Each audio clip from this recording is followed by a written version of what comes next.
دي مش مجرد حلقة جديدة، دي خطوة جديدة في رحلتنا سوا. أهلا بيك في تاني محطة من Once Student Now Fluent، بودكاست بنشوف فيه نفسنا، قصص اللي بدأوا قبلنا ووصلوا. طرقنا مختلفة بس هدفنا واحد، وهو إتقان الإنجليش واستخدامه بطلاقة. كل حلقة هنا مش بس حكاية، دي خريطة طريق لأي حد لسه بيبدأ. وضيفتنا المرة دي رضوى، واحدة من أنجح المدربات في The Pro English، ومن أشطر الطلبة فيه من سنتين بس.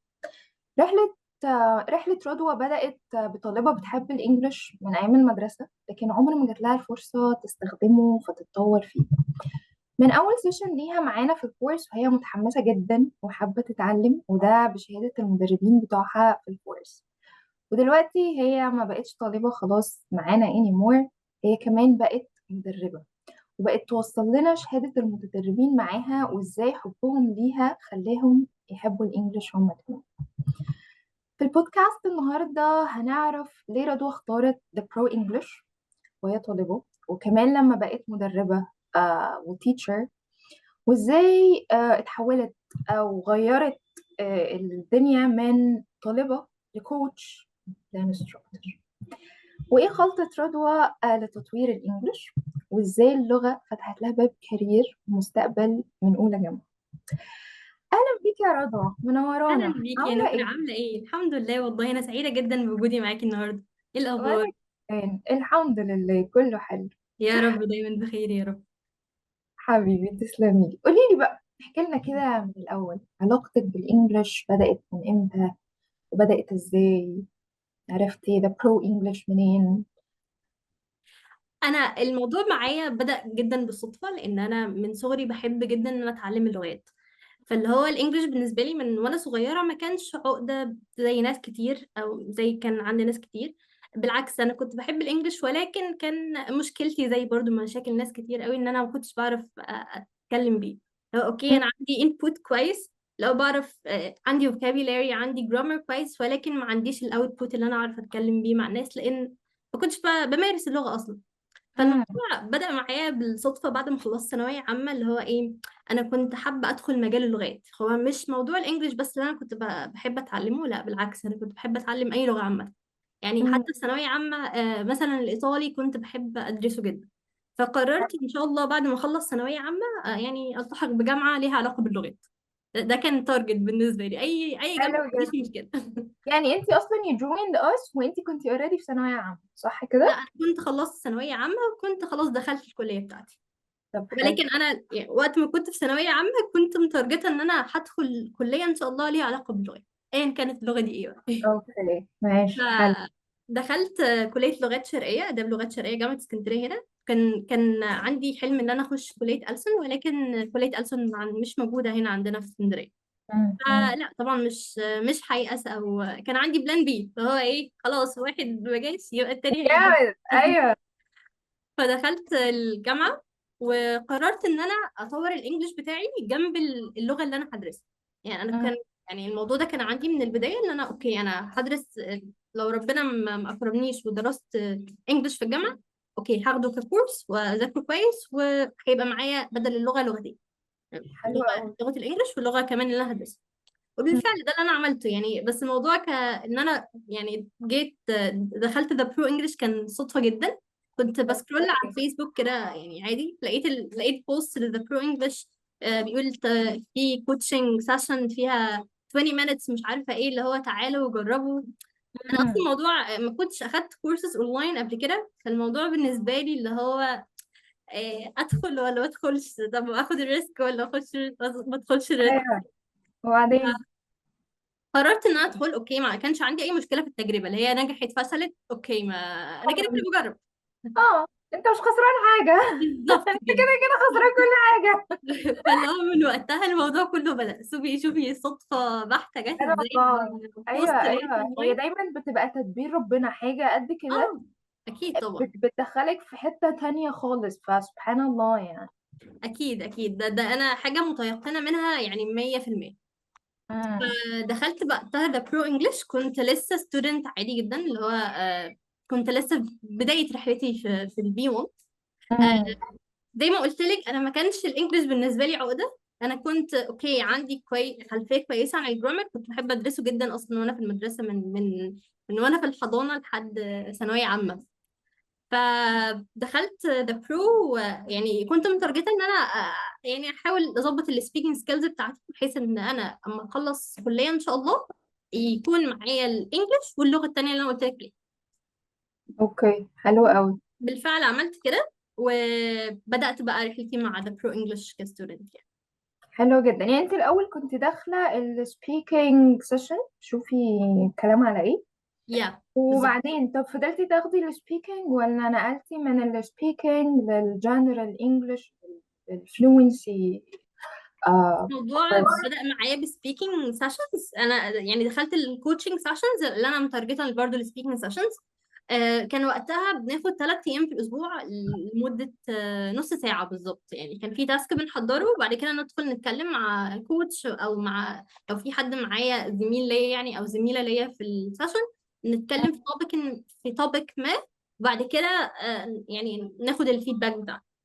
فاللي هو انا فكرت طب ليه ما اخدش جنرال انجلش جنب السبيكنج سيشنز. يعني انا ما كانش عندي مشكله ان انا ازود حصيلتي اللغويه شويه، او ازود معرفتي باللغه نفسها. آه مم. كنت بالنسبه لي الموضوع ممتع، اللي هو اوكي ما عنديش مشكله بدل ما يبقوا 3 ايام ويبقوا 5 مثلا، او يبقوا 6، ايا كان. انا كده كده مبسوطه. بالظبط. فده حلو. بالفعل اللي انا عملته. تقريبا اخدت ليفل واحد يعني في سبيكينج سيشنز لمده شهر. بعد كده حولت بقى الفلوينسي سيشنز، كان بناخد 4 ايام بدل 3 ايام. حسيتي ان انت محتاجه تشتغلي بقى على بقيه السكيلز كلها listening writing reading كل حاجه؟ بالظبط بالظبط. كنت حابه ان انا يعني ازود معرفتي باللغه، اللي هو اوكي لو في حاجه انا اوريدي عارفاها، مم. ما كانش هيبقى عندي مشكله ان انا اتاكد منها لو هي صح ولا لا. حاجه جديده اتعلمها اكيد. مم. يعني بشكل يعني انا متيقنه منه تماما، مفيش حد هيقف ان هو يعني يتعلم حاجه ما. كلنا بنتعلم ولا زلنا بنتعلم ولسه هنتعلم كتير. صح صح، مفيش يعني finish line، مفيش يعني حاجة بنوصل لها وخلاص كده شكرا، دايما يعني بنتعلم forever. بالظبط. وده اللي انا عملته. يعني حاولت ان انا احول بقى من السبيكنج سيشنز للجنرال انجلش، او مم. الفلوينسي سيشنز يعني. قال انت كنت بتاخدي ال speaking sessions وال fluency sessions وال accent training. yeah. هل ده كان كتير عليكي او كان بيسبب لك تشتت مثلا؟ لان انت كمان كنت بتدرسي، فهل كنت عارفة تظبطي الوقت، تنظمي الدنيا كده ولا ايه؟ الحقيقه الموضوع ما كانش عقبه كبيره، لان احنا اصلا كنا بناخد اونلاين. هو الفكره كلها اونلاين. فاللي هو انا لو عندي حاجه الصبح بعرف مم. اخلصها. لو انا عندي جامعه الصبح بروح الجامعه بتاعتي، بخلص دنيتي ايا كان اللي عندي. وبعد كده بالليل بيبتدي بقى السيشنز بتاعتي في الوقت اللي انا ببقى فاضيه فيه. حلو. بيبقى فيه تحضير شوية، اللي هو اوكي الموضوع هياخد منك بتاع ساعة او حاجة فاضية ان انت يبقى عندك باك جراوند بس عن الحاجات اللي انت هتدرسيها. وبعد كده بتدخلي السيشن تتناقشي بقى. يعني هيبقى معاكي ناس كتيرة، ممكن اصلا تكون طلبة زيك عندها نفس الحياة، وبتيجوا تتكلموا في طابق معين. حلو قوي. طب سنس ان انت ذكرتي حته انه الكورس كان اوريدي اونلاين، مم. فهل ده حاجه سهلت عليكي الموضوع ولا صعبت عليكي الموضوع؟ لان انت عارفه في ناس كتير قوي بتبقى مقلقه من الاونلاين. طب لا مش هستفاد قوي، طب لا يعني الموضوع مش هيكون تفاعلي، لا اصلا انا ممكن مثلا افتح السيشن وازهق، او يعني انام او كده. فهل انت واجهتي حاجة شبه كده ولا لا الموضوع كان معاكي يعني بالعكس؟ انا كنت متخوفة طبعا، مش هضحك عليكي، ان الموضوع انا كان اول كورس اصلا اخده اونلاين، واول كورس انجلش بالمناسبة ان انا اخده. فاللي هو بالنسبة لي يعني أنا ما أعرفش التجربة كانت هتبقى عاملة إزاي. يعني هيبقى الكوتشز عاملين إزاي، الطلبة اللي معايا اللي بيدرسوا معايا عاملين إزاي. اللي هو كان الموضوع كان تجربة. ولكن سبحان الله وقتها أفتكر إن أنا الكوتشز كلهم كانوا فريندلي جدا. التيتشرز كلهم كانوا يعني مش من نوع إن أنت تحسي تدخلي السيشن إن أنت مقيدة بشكل ما. لا بالعكس، كلهم كانوا فريندلي جدا. بيحاولوا إن هم يبسطوا المعلومة بأبسط شكل. وبرضه في نفس الوقت كان زمايلي اللي معايا في الكورس كان متعاونين جدا بصراحة. يعني ما كنتش حاسة ان الموضوع فيه ضغط ما، لان احنا كلنا كنا حابين نتعلم، وكلنا كنا مديين الطاقة لبعض ان احنا نكمل، فاهماني؟ فالموضوع يعني كان صعب. الانفايرمنت كانت مساعداكي تفرق اوريدي. جدا طبعا. امم تفرق حلو. جدا. إيه طب انت لو لما انا قولي لي. لا قولي لي. لو في حد عنده طاقة معينة ان هو طاقة ايجابية، اكيد هيديها لك على طول. انت حابة تتعلمي فهنشجع بعض ان احنا نتعلم. عكس طبعا لو في حد مش حابب يتعلم، هتحسي ان انت ماشية بطيء قوي، اللي هو سلحفة ماشية. صح، فهكذا يعني. معاكي قوي فعلا. ده في اي حاجه بتحسي ان اللي هو لو في حد بيساعدك، او انت حاسه ان هو عنده نفس الجول او نفس الشغف او نفس كده، فاحنا بنزق بعض من غير ما نقصد اصلا. يعني طاقه الحماس والباشن والشغف، واللي هو يلا انا عايز احقق ده انا كمان. فمن غير ما نقعد نشجع بعض اقول لك يلا نذاكر والطريقه التقليديه دي، من غير كده، مظبوط. الدنيا بتبقى لطيفه جدا، ونحس ان احنا بنشجع بعض وفعلا بنتقدم يعني خطوات لقدام. دي حقيقة، حقيقي جدا. حلو قوي. طب قولي لي، انت اوريدي كنت داخله الكورس مع حد من صحابك؟ يعني مثلا صحابك في الجامعه، حد من جيرانك، حد من صحابك القدام، ولا لا انت دخلتي الكورس كده ويلا بينا على الله، وبدأتي بقى تعملي فريندز في زي ما قلت لك ال... الموضوع كان صدفة جدا. يعني انا اصلا لقيت البوست وقتها اللي كان نازل على الفيسبوك بالصدفة. اللي هو انا ما كنتش اعرف حد اصلا في ذا برو، وما كنتش ليا علاقة باي حد في ذا برو. يعني الموضوع بدأ اللي هو ايه، انت هتبتدي وهتعرفي النتيجة ايه، يا كانت ايجابية يا كانت سلبية، انت حظك. حلو قوي. فدخلت الحمد لله. بس بصراحة زي ما قلت لك التيتشرز كانوا فريندلي جدا. واحنا اصلا في الكورس نفسنا ابتدينا بقى نكون اصحاب في الكورس ونعرف بعض، نتعامل مع بعض. تحس السيشن كانت اخف والذذ بعد ما عرفنا بعض. اكيد. يعني خلاص بقى احنا دلوقتي يعني عارفين بعض، فمرتاحين في الكلام، بالظبط. حين ان احنا بنشير بقى experiences، يعني بنحاول ان احنا يعني نتبادل الايه الخبرات، مم، بالظبط. الحاجات دي. بعدين او احنا كنا كمان يعتبر سننا جد، يعني كان متقارب جدا. فاللي هو احنا فاهمين بقى الدنيا، الحياة عن بعض شوية، عارفين ان احنا بندرس ايه، الجامعات اللي احنا دخلناها. فكان عندنا خلفية شوية عن الحاجات اللي احنا بنتكلم فيها يعني. يس، حلو قوي.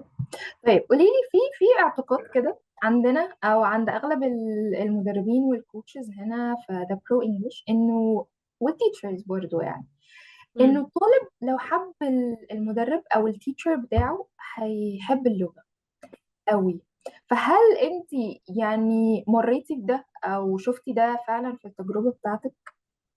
شفت الحقيقة ده مرتين، مرة وانا ستودنت ومرة برضو وانا تيتشر. يعني هي دي احكي لي حقيقة بقى 100%. كده التويست دي، البلوت تويست دي، اللي هو من هنا يعني احكي لي هنا واحكي لي هنا. المدرس طبعا بيفرق بنسبة كبيرة جدا جدا في حب الطالب للمادة اللي هو بيدرسها، ايا كانت المادة هي ايه. على فكرة مش لغة بس. يعني امم الفكرة لو المدرس مشجعك انك تتعلمي تعرفي معلومة جديدة، في طاقة حماسية ما بينكم، لا انت هتتشجعي ان انت تتعلمي وتعرفي زيادة عن الحاجة اللي انت بتدرسيها. وده العكس امم تماما لو قابلتي مدرس يعني ممكن يكون شديد شوية او او بيعمل هيز جوب وخلاص، بيشتغل يعني عشان يقبض اخر الشهر وخلاص، دي بالظبط، شغلتي ولا مش بس. فارقة معاه اصلا. اللي هو ايه، انت داخلة بغرض ان انت تخلصي الوقت دوت في الدرس اللي انت هتتعلميه مش اكتر. لا، امم في فرق ما بين الوقت اللي انا هدخله بحيث ان انا هتعلم حاجة جديدة، ولا هقضي وقت وخلاص اللي هو علشان حاجة انا مجبرة اعملها. في فرق شاسع. لو في حاجة مجبرة ان انت تعمليها، فانت مش هتحسي ان انت بتحبيها اصلا او حابة ان انت تعلميها. حب ما تعمل حتى تعمل ما تحب. يا فاللي هو سلام. بالظبط يعني. فاللي هو حاجة هتفرق جدا جدا جدا لو انت قابلتي مدرس كويس او لا. شفت ده بقى في امتى؟ لما ابتديت ككوتش ولقيت الطلبة حابة السيشنز جدا، ولدرجة ان في ناس كانت بتروح يعني عمره وتدعي لي هناك. اللي هو يا جماعة ايه ده، انا للدرجة دي اه عملت اثر كبير معاكم.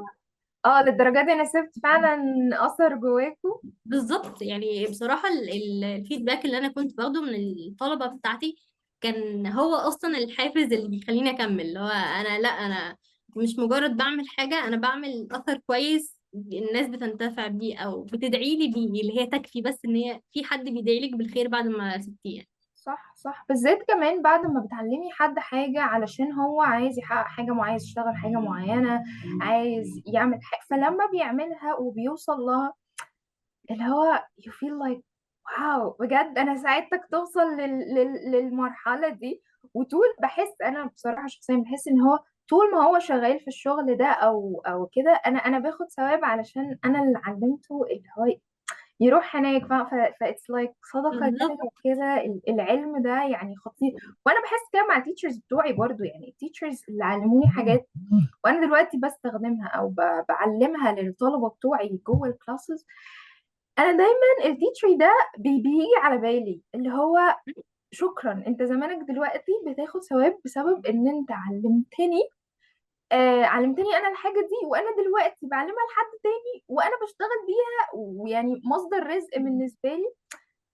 ف ف حاجة كده بقول لايك لك يعني فكرة ان واو. هو المدرس لو ساب اثر كويس جدا، انت زي ما قلتي عمرك ما هتنسيه. وعلى فكرة برضو لو ساب اثر مش كويس عمرك ما هتنسيه، ولكن الفرق بقى انت هتدعي لمين بالخير وهتدعي على مين يعني. هو طبعا مش ربنا يعني ما يجيبش ان احنا ندعي على حد، ولكن الفكرة في ايه، انت مهما كبرتي مهما مر بيكي العمر عمرك ما هتنسي الشخص اللي ساب اثر كويس معاكي. مم. لحد دلوقتي انت قلتي ان انت كنت فاكره مدرس ما علمك حاجه معينه وانت دلوقتي بتعلميها للطلبه بتوعك. فلا، يس. الحاجه دي عمرها ما هتروح من الذاكره خالص يعني. ده حقيقي فعلا والله العظيم، يعني بالذات when it comes to the mistakes. عارفة أول ما كان بيبقى فيه mistake كده أنا بعملها معينة هو كان بيعلق عليها مثلا، وأنا دلوقتي لما أجي أسمع المistake دي وأجي أصححها اللي هو لازم التيتشر ده يجي على بالي. بالظبط، دي حقيقه فعلا. فربنا يا رب يعني يخلينا اثر طيب في حياه الناس دايما. عندك حق فعلا، الحمد لله. ماشي، قولي لي بقى انتي اوريدي يعني دخلتي الكلاسز وتعلمتي واشتغلتي على السبيكينج زي ما كنت عايزة وكده. بره بقى ال الكلاس او بره الكلاس روم، هل كنت حاسه ان انت عارفه برضو تتكلمي وتجمعي الكلام وكده، ولا لا انا عارفه اتكلم في الكومفورت زون بتاعتي بس في مكان الامان بتاعي اللي هو مع التيتشر بتاعي مع صحابي في الكورس وبس، ولا لا عادي انا خلاص دلوقتي انا واثق من نفسي، واثق من لغتي، واثق من طلاقتي، فانا اقدر مم. اتكلم مع اي حد في اي حاجه حتى لو انا مش جوه السيشن. هقول لك انا حاولت اعمل حاجتين بحيث ان هم يفرقوا معايا في البوينت ديت. انا مم. طبعا هو الكورس كان اونلاين، فموضوع ان احنا نقفل الكاميرا وان احنا نبقى موجودين في الكومفورت زون بتاعنا كان عالي جدا جدا. لو انت مم. ممكن تحضري الحاجه اللي انت التاسك اللي انت مطلوب منك، تدخلي السيشن تقفلي الكاميرا وعادي جدا يعني تعيشي حياتك بقى، محدش شايفك، حدش هو مم. سامعينك بس مش حدش شايفك يعني. بس. ولكن الحقيقة ان انا كنت بحاول افتح الكاميرا بتاعتي بحيث ان انا اعود نفسي اعرف اتكلم وانا فاتحة الكاميرا او اتكلم مع ناس كتيرة مختلف بقى البوزيشنز مم. وانا فاتحة الكاميرا، اللي هو بحيث لو في حاجة عندي اعرف اكسره، لو في confidence معينة اعرف اكتسبها كويس. وده مم. بالفعل انا عملته. انا كنت يعني برجع من الجامعة بتاعتي اليوم بيبقى يعني طويل وشاق جدا. برجع مرهق والله يعني لو مثلا لو بصلي او في ازدال صلاه كنت بحط عليه الجاكيت وادخل الكاميرا، يلا يا جماعه السلام عليكم. يجيش قالك اتصرف. محدش كان ياخد باله الحمد لله. ايوه. حلو جدا والله يعني، تحفه. وانتي واضح ان انتي كنتي شغوفه قوي من الموضوع، عشان لو بقى انا عندي سيشن ولسه هفتح الكاميرا ومش عارف ايه، لا انتي من جواكي كنتي حابه تعملي ده فعلا. زي ما قلت لك، هو الموضوع بالنسبه لي الموضوع الانجليش كان حاجه انا مستمتعه بيها وانا بعملها، لان انا اصلا بحب اتعلم اللغات. مم. فكون ان انا اكتسب لغه جديده وان انا اعرف احسن المهارات بتاعتي بيها، اللي هو لا دي حاجه كان لازم اعملها. فكنت بحاول اطورها واعرف اتعلم اعمل ده ازاي. حلو جدا. ماشي، قولي لي طيب ايه بقى النصايح اللي ساعدتك تستفيدي اقصى استفادة من الكورس بقى، يعني خلال الرحلة دي كلها، ايه اكتر حاجة او اكتر نصيحة علقت في دماغك وحسيتي ان النصيحة دي هي اللي فعلا فرقت معايا؟ حاجة دايما أنا مقتنعة بيها ولا زلت بقولها للستودنتس بتوعي: the more you practice the more fluent you become. مم. فاللغة ديت حاجة لازم تكون أساسية في يومنا، اللي هو أنا مش أيا كان بقى لو هي لغة بس، يعني أيا كان الشيء اللي احنا بنتعلمه، يعني كورس بروجرامينج، أيا كان الكورس لازم يبقى فيه جزء روتين كده معين احنا بنعمله كل يوم. مم. آم، لازم يبقى فيه حاجة اسمها سيلف ستوري، يعني أنا مش هعرف أتعلم حاجة من غير ما أكون أنا عندي الاستعداد اللي أنا أتعلم. فلازم صح. اطور مهاراتي جنب الكورس لو انا باخد كورس. اطور مهاراتي حتى مع نفسي كل يوم. يعني لو مم. انا في الجامعه بدرس حاجه يعني لغه ما، برضو مش هعتمد على الجامعه بنسبه كبيره، لا انا لازم اعتمد على نفسي في ان انا اطور مهاراتي مع نفسي. لازم يكون في حاجه اسمها سيلف ستوري. مم. في حاجه اسمها انبوت انا بدخله، وفي حاجه اسمها اوتبوت انا بطلعه. لازم مم. الحاجتين دول يبقوا انا بعملهم شغالين، يعني شغاله عليهم طول الوقت، بحيث ان انا اعرف يعني اوصل لاقصى استفاده من اللغه او اقصى استفاده من الكورس اللي انا بتعلمه. مم. يعني فهماكي صح. حاجه اساسيه جدا لازم يبقى يعني في جزء يومي اه. ان انا ادخله لعقلي. هو اسمع بقى مثلا، احنا عارفين ان اللغه 4 مهارات: listening reading writing speaking. ايه مم. المهارات اللي احنا بنتعلمها كانبوت؟ اكيد الليسننج والريدنج. فانا لازم كل يوم صح. يبقى في حاجة معينة بقرأها. لو أنا مش بحب القراءة ممكن أسمع. وعامة مثلا. يعني أنا أنصح من موضوع الليسننج دوت، عشان هو يعني دي الحاجة الوحيدة اللي احنا وعينا عليها واحنا صغيرين. احنا ما كناش بنعرف نتكلم بس كنا بنسمع، صح. بندخل انبوت كتير قوي لعقلنا. مم. مم.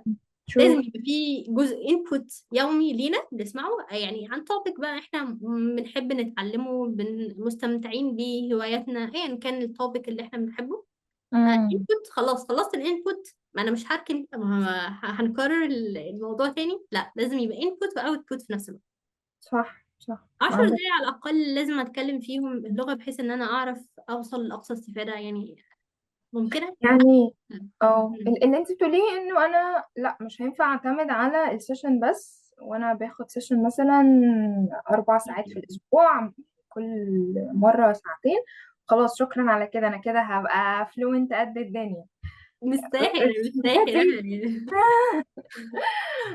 اوكي. عصاية سحرية هعملها كده ويبقى على طول يبقى فلوينت؟ لا، لازم طبعا يبقى فيه سيلف ستوري اعرف اشتغل عليه، بحيث ان انا اعرف يبقى عندي هدف معين، عندي بلان معينة انا شغال عليها بجنب امم. الكورس اللي هو بيساعدني اصلا اوصل للجول اللي انا كنت حاطه. عندك حق. ماشي، هاخدك بقى كده في حتة تانية لما بقيتي كوتش خدوني معاكي. مدربة وكده. لما بتفتكري أول سيشن ليكي كمدربة بقى مش كطالبة، م- ايه أول حاجة بتيجي في بالك؟ لا، ان في فرق شاسع اصلا ما بين رضوى دلوقتي ورضوى زمان. يعني امم. اللي هو انا اصلا بحاول دايما اقارن نفسي بامبارح، بحيث ان انا اعرف اتطور شويه او اعرف اخد ستيب لقدام، خطوه لقدام. فلا، لو انا قارنت نفسي دلوقتي بزمان، انا لا، في حاجات كتيره جدا جدا اتعلمتها خلال رحلتي ديت. امم. ولو انا رجع بيا الزمن، اكيد يعني هيكون منظوري مختلف للسيشن اللي انا اديتها ديت. امم. حلو جدا. طيب انا عارفه انه انتي اوريدي يس بداتي از كوتش، وبعد كده اتنقلتي من كوتش لانستراكتور اعتقد في فتره يعني قليله. عملتي ده ازاي او ازاي ده حصل؟ وبرضه لما كنتي انستراكتور يعني اتنقلتي الاول، بداتي اعتقد تدرسي البيجنرز الليفل المبتدئ، وبعد كده المتوسط الانترميديت، وبعد كده الادفانسد، وبرضه ده اعتقد حصل في وقت قصير. فاحكي لي اتنقلتي من هنا لهنا لهنا لهنا ازاي؟ حابه تعرفي لما كنت كوتش وتحولت اه، من لانستراكتور؟ كوتش لانستراكتور الاول. اوكي، انا في البدايه خالص ابتديت ككوتش في شهر 11 2022. اوكي. امم. آه يعني 2024 شهر 5 كنا ابتدينا يعني internship training how to become a teacher مع the Pro اه. English. اوكي، ده اوكي. في 22 20 ولا 24؟ 23. انا في 23. الارقام. عندي شعور حواليني. انا ابتديت ككوتش 11 2022. شهر يعني، هو بعدها بكم شهر، كم شهر على طول يعني 20 23 شهر 5 كنا ابتدينا تريننج how to become a teacher. ف دخلت التريننج دوت وخلصته عادي، اللي هو يعني أنا كنت بتعلم حاجة جديدة، الموضوع كان مختلف تماما بصراحة. كان بالنسبة لي الموضوع صعب شوية، وفي نفس الوقت امم. اللي هو لا، في حاجة ممكن أتعلمها. امم. خلصنا الانترنشيب ديت وكنت لسه مكملة ككوتش لحد ما بعتولي ان انا ابقى يعني اتحول لتيتشر او اخد كلاس بيجنرز. الموضوع بالنسبة لي كان يعني تشالنجينج جدا. كان اه. اللي يا هو نهار ابيض انا. اصلا مش مقتنعه بنفسي كتيتشر، اللي هو انا في كلاس جاي لي وعايزه ادخله وانا مش مقتنعه بنفسي كتيتشر خالص. انا اوكي، ما عنديش مشكله ابقى كوتش، هي السبيكينج سيشنز احنا كنا بنتكلم فيها بس مش بنتعلم فيها جرامر، مش بندرس فيها جرامر او vocabulary او ايا كان يعني السكيل اللي احنا بندرسها يعني. ف امم. دخلت اقنعوني ان انا ادخل بصراحه، يعني اللي هو جربي بصراحه. كان وقتها ميس ساره صفاء اقنعتني ان انا عندي البوتنشال، ان انا ادرس البيجنرز واخد التجربه. وبالفعل اخدتها، دخلت البيجنرز وسبحان الله كان كلاس ليفل حلو. 2. ف ابتديت انا اصلا بعدها كمان ادرس بقى البيجنرز من اول A1 لحد يعني من A11 ل A14 اللي هو البيجنرز كله، ابسط بيجنرز. حلو قوي. وبعدين بقى بعد ما بدرستي beginners قعدتي شوية كده تدرسي ليفل المبتدئين، وبعد كده نطيتي للليفل المتوسط أو فوق بعدها المتوسط. بفترة بعدها بفترة فعلا ابتديت اخد كلاسز intermediate، وبعدها برضو يعني بعدها بفترة ابتديت اخد advanced upper intermediate. حلو جدا، دلوقتي انتي بتدرسي كل الليفلز. بالظبط. حلو جدا. ماشي طيب. كإنستراكتور بقى، شايفة مم. الشغل هنا مع ذا برو بيطور الانستراكتور والتيتشر، ولا بيطور الطالب بس؟ بيطور التيتشرز والستودنتس، ولا حاجة منهم او حد منهم بس؟ يعني هل هنا في ذا برو الطالب بس هو اللي بيتطور، احنا كشركة مركزين بس ان الطالب بيتطور، ولا لا التيتشر كمان؟ هنا احنا مركزين على البروفيشنال ديفلوبمنت وان احنا نعمل يعني. اكيد. مم. اكيد يعني حاجه زي كده. مثلا احنا في كل راوند بيبقى عندنا حاجه اسمها تريننج سيشنز. مم. فالموضوع دوت بيفرق جدا مع الستودنتس او الكومنتس اللي بتجيلنا على السوبرفيجنز. بيبقى عندنا وعي ليها، بنعرف فريم ورك جديد او بنحاول يعني نطور منه. لو في ايرورز بنعملها بنحاول ان احنا نتجنبها. فلا طبعا هي مش بتطور الستودنتس بس بنطور التيتشرز جنب الستودنتس، ودي حاجه احترمها جدا بصراحة. وذا برو ان احنا بنحاول نطور المدرسين. صح، يعني عندك انت حق يعني. عندك سكيل معينة، اوكي مفيش مانع ان انت تطورها اكتر او تتعلم حاجة جديدة. صح، عندك حق يعني. انا كتيتشر لو انا شغال هنا فانا مش واقف مكاني اكتلي، انا بتطور وكاني باخد بالظبط كورسز طبعا. خلال التريننجز اللي انتي بتقولي عليها. بالظبط دي حقيقة جدا بصراحة. حلو جدا. اوكي. صح. ماشي. سؤال عميق جدا. يا فكرتيني والله بوقت ما كنت معاكي في السيشن، وكنا دايما بنحاول نتناقش في أسئلة عميقة. قلت لك كلمة أنا عمري حصل. ما قلتها، فاكرة ولا مش ايوه، ايوه، ايوه، حصل. ودي حاجه من الحاجات اللطيفه اللي بتحصل برضه في جوه السيشنز بالانجلش. احنا بس مش شغالين على اللانجوج، او اللي هو يلا اتكلم بطلاقه وبتاع وخلاص. احنا بنناقش افكار برضه، يعني فاكرة؟ افكار ساعات بتبقى عميقه وساعات بتبقى افكار لطيفه، وساعات بنتبادل الخبرات وحاجات كده. بالظبط ده حقيقي جدا. مم. ماشي طيب، السؤال العميق بقى بيقول قولي لي ماشي. آه ايه اللي اتغير في شخصية رضوى لما بقت تيتشر؟ يعني التيتشنج غير فيكي ايه او غير في شخصيتك ايه؟ يعني رضوى before and after. هقول لك. رضوى مختلفة في ايه؟ رضوى ممكن تكون عندها confidence شوية ان هي تتكلم. ممكن مش، يعني في الاول بيبقى عندي موضوع رهبة ان انت تتكلمي مع حد في position ما، اللي هو ايه، اتكلم معاه بحدود شوية، او مش في حتة مم. حدود، ان هو بيبقى فيه زي حاجز ما بينك وما بينك، ما بينك وما بينه، بحيث ان انت تعرفي تتكلمي اي كلام بشكل ارتياحي شوية. مم. دلوقتي مش بيفرق معايا الشخص اللي هو في البوزيشن دوت. طالما انا بحترمك وانت بتحترمني، فمفيش اي مشكله ان احنا نعمل conversation مع بعض. بالظبط. مم. مم. موضوع الكونفيدنس دوت ابتديت ان انا اكتسبه مع الوقت، ان انا اتكلم مع ناس مختلف البوزيشنز، ناس مختلف الاعمار كمان، مش مجرد مختلف البوزيشنز، يعني بتعامل مع ناس في سني اصغر مني، وممكن تكون في عمر بابا او في عمر ماما. فلا، مم. طالما حاجة مقتنعة بيها، أنا بحترمك وأنت بتحترمني، فالموضوع هيبقى لذيذ جدا. وهنوصل للهدف اللي احنا. مم. يعني mainly الثقة كانت عامل أساسي، يعني أنا بالظبط. بقيت شخص واثق في نفسي جدا، مهما كان بقى زي ما انتي قلتي فرق العمر، فرق البوزيشن أو الشغل اللي انت فيه and so on. أكيد أكيد. فالموضوع اللي هو يعني اكتسبته هو الكوميونيكيشن سكيلز. إن مم. أوكي، يبقى كانت عندي درجة ما، أكيد ازدادت، أكيد مم. بشكل كبير ازدادت. حلوة جدا، أنا أتفق معاكي قوي بالذات في موضوع مهارات التواصل دي، إن هي بتتنمى جامد قوي قوي قوي جوه السيشنز. مم.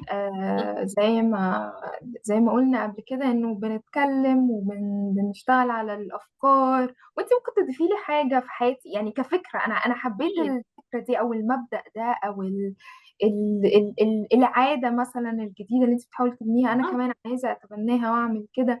فهي it's not just about English، هي مش بس لغة و...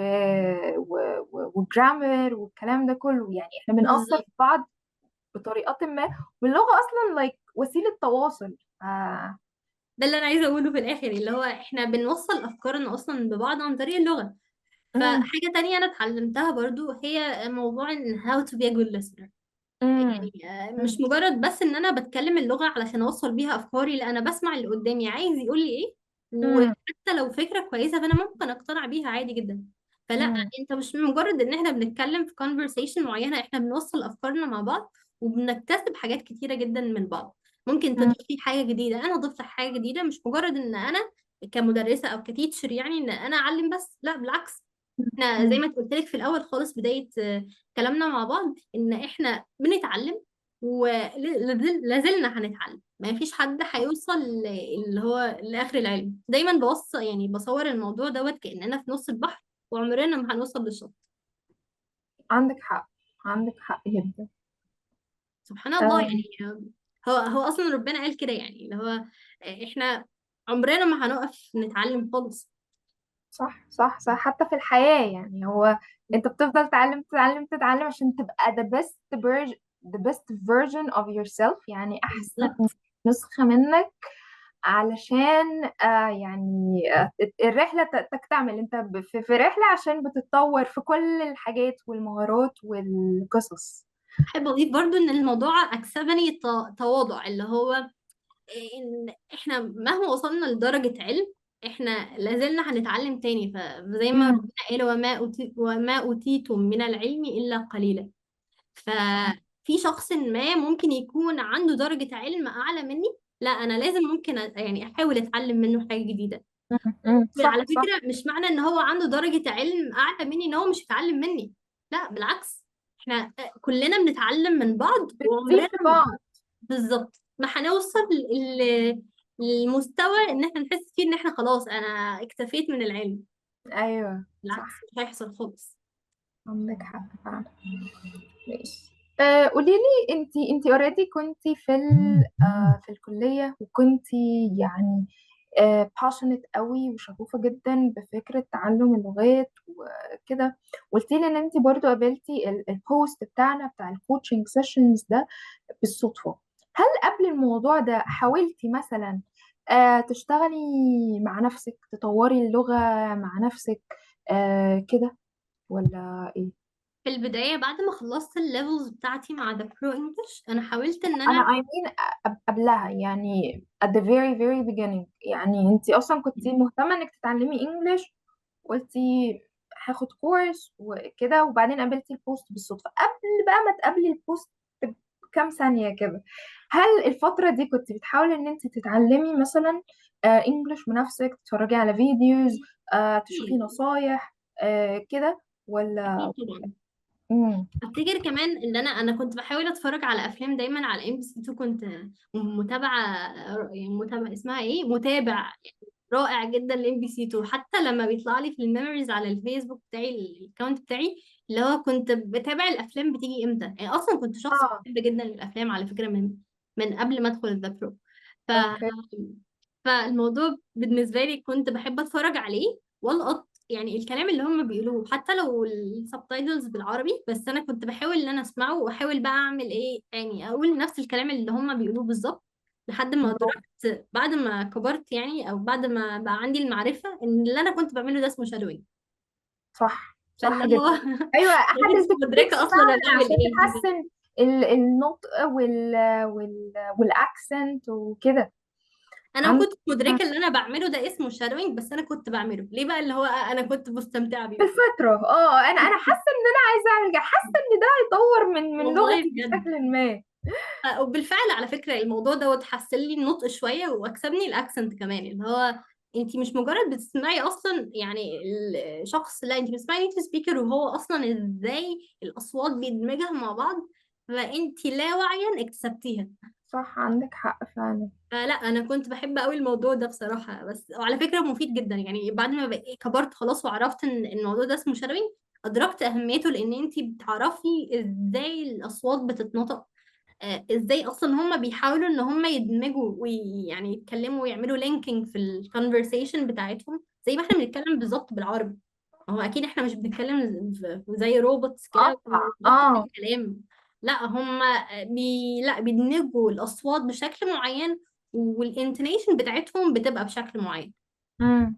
فمجرد ما انت عملتي كوبي بيست كده للاكسنت او الحاجات اللي هم بيقولوها، اكتسبتي نطق صح، لان انت مش بتسمعي من اي حد، انت بتسمعي من اي سبيكر. صح. في حاجه الموضوع مع الوقت ممكن يعني يكسبك الاكسنت لو انت حابه تكسبيها يعني. تكتسب. مم. ماشي. طيب دلوقتي انت كنت بتحاولي تتعلمي مع نفسك وتدوري على تكنيكس وحاجات كده، وبعدين انت مم. انضميتي للكورس وبدأتي تتعلمي مع teachers والكلام ده. هل حاسة يعني بفرق، او هنا مثلا انت كنت حاسة ان في support، او انه في التيتشر بيقول لي اعمل ايه، في خطواتي الى حد ما محسوبة، او انا عارفة انا رايحة فين، مش تايهة كده مع كتر المصادر وكتر النصايح اللي على الفيسبوك واليوتيوب والحاجات دي؟ الحقيقه انا كنت بحاول اعتمد بشكل كبير قوي على الفيدباك اللي انا كنت باخده من كل سيشن، لان مم. احنا مش مجرد ما كنا بنتكلم في موضوع ما وخلاص، لا احنا بناخد فيدباك بعد ما بنخلص. مم. فيدباك دوت هيفرق جدا جدا، اصلا هو اصلا السبب الرئيسي اللي هيخليكي تاخدي خطوه لقدام. انت مم. هتعرفي ايه الحاجات اللي انت اوريدي بتعمليها صح، والحاجات المعينه اللي محتاجه تشتغلي عليها. فوجود الفيدباك ده مهم جدا جدا اصلا بعد كل سيشن. مم. ولا زلت محتفظه بالفيدباك بتاعي لحد دلوقتي على فكره. Oh God. والله بجد. صح، عشان هو ده بيعرف فعلا انا شاطره في ايه قوي، انا تمام وزي الفل في ايه، وايه اللي مش ألذ حاجه محتاجه اشتغل عليه. وايه الحاجات اللي محتاجة اعرف اشتغل عليها، مش مجرد لا انا هتعلم جرامر بشكل كبير، انا هعرف ايه في الجرامر محتاجاه، ايه في صح. البرونانسيشن عايزاه، ايه مم.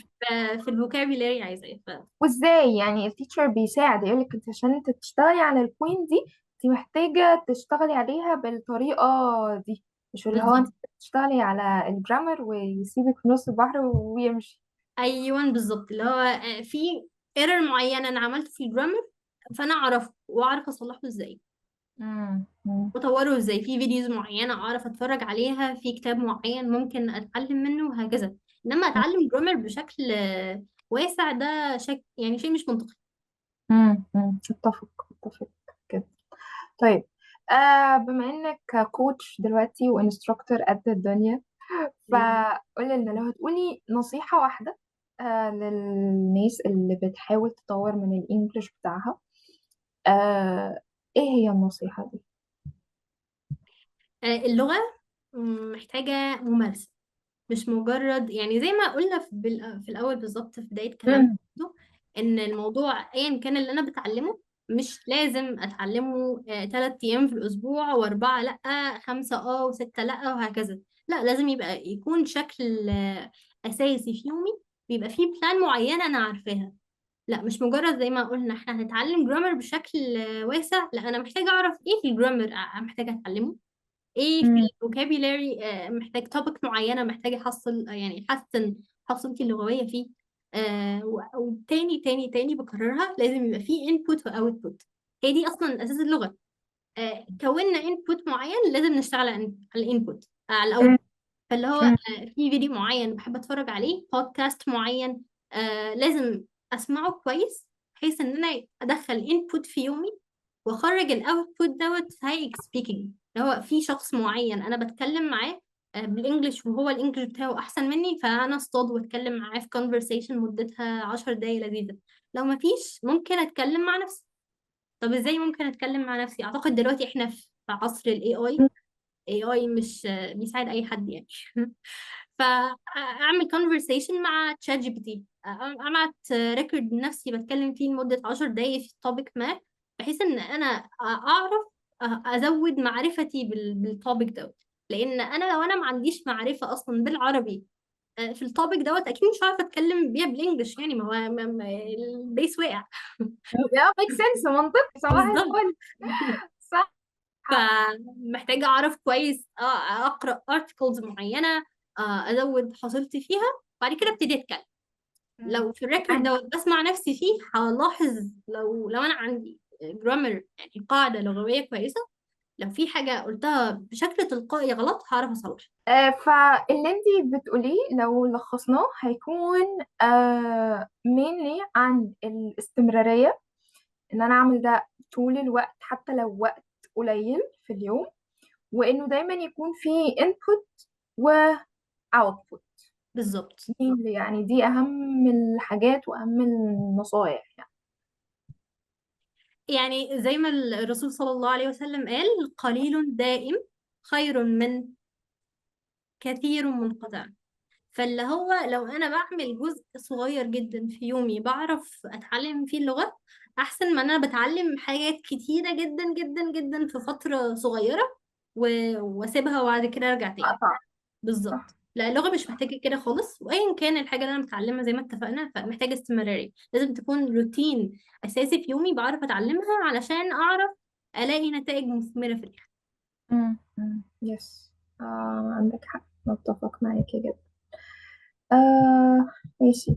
شكرا جدا ليك يا رضوى على الكونفرسيشن الانترستنج جدا جدا جدا دي الممتعة. أنا بجد I enjoyed my time يعني أوي أوي with you. وشكرا على كل النصايح التحفة اللي انتي قدمتيها لنا. ويعني best of luck مع كل حاجة جاية انتي لسه هتحققيها إن شاء الله. شكرا جدا جدا جدا ليكي يا نور، والله انا اللي كنت سعيده بكلامي وكلامنا اللطيف مع بعض سوا فيه. وبتمنى لك كل التوفيق في حياتك، والله يعني شكرا جدا. شكرا جدا ليكي. عايزة أقول إن رحلتك بجد بتنور لنا حاجات مهمة قوي، يعني حاجتين مهمين قوي. أول حاجة منهم إن الاستمرارية والتجربة أهم من الكمال زي ما اتفقنا، أو أهم من إن أنا أعمل حاجات كتير قوي اللي أصلا مش هتوصل له. يعني إحنا لو فضلنا نحاول نوصل للكمال والأجمد حاجة، مش هنوصل له من غير ما نبتدي none is ونغلط. perfect نتعلم. خالص. عندك حق. يس. والحاجة التانية هي إن الفرصة المناسبة في المكان الصح ممكن تغير كاريرك وشكل حياتك كله. فدلوقتي رضوى ما شاء الله من طالبة بتحضر سيشن بعد يوم طويل كل محاضرات في الجامعة، وبالإسدال وبالجاكيت وبالحركات. المدربة بتعلم ناس من بلاد مختلفة وأعمار مختلفة، وبتساعدهم يحققوا نفس التحول حتى من قبل ما تتخرج. فنورتينا يا رضوى، ورحلتك أكيد ناس كتير هتشوف نفسها فيها. ونتمنى لك كل التوفيق وكل حاجة حلوة في كل خطواتك اللي جاية، وتوصلي لكل اللي بتتمنيه إن شاء الله. شكرا جدا ليك يا نور والله على كلامك الجميل دوت، مقدرة ده حقيقي. شكرا. means a lot. Thank you so much dear. وإن شاء الله نتقابل تاني في بودكاست تاني بأتشيفمنتس وإنجازات تانية إن شاء الله. Thank you so much والله. I appreciate that. شكرا ليكي تاني، وشكرا لكل واحد بيسمع البودكاست، ومستني الحلقة الجاية من Once Student Now Fluent. احنا هنا علشان نفتكر ان التعلم رحلة، والطلاقة مش بعيدة. ولو لسه بتفكر تبدأ، ابدأ بنصيحة رضا: قليل دائم خير من كثير منقطع. أما لو بتدور على شريك يساعدك في رحلتك لتطوير الإنجليش، فابعت لنا دلوقتي وابدأ طريقك مع أصحاب الطريقة الصح. Thank you so much، وشكرا لك تاني جدا يا رضوى، واشوفك على ألف خير. شكرا جدا ليك يا نور. باي باي. باي باي.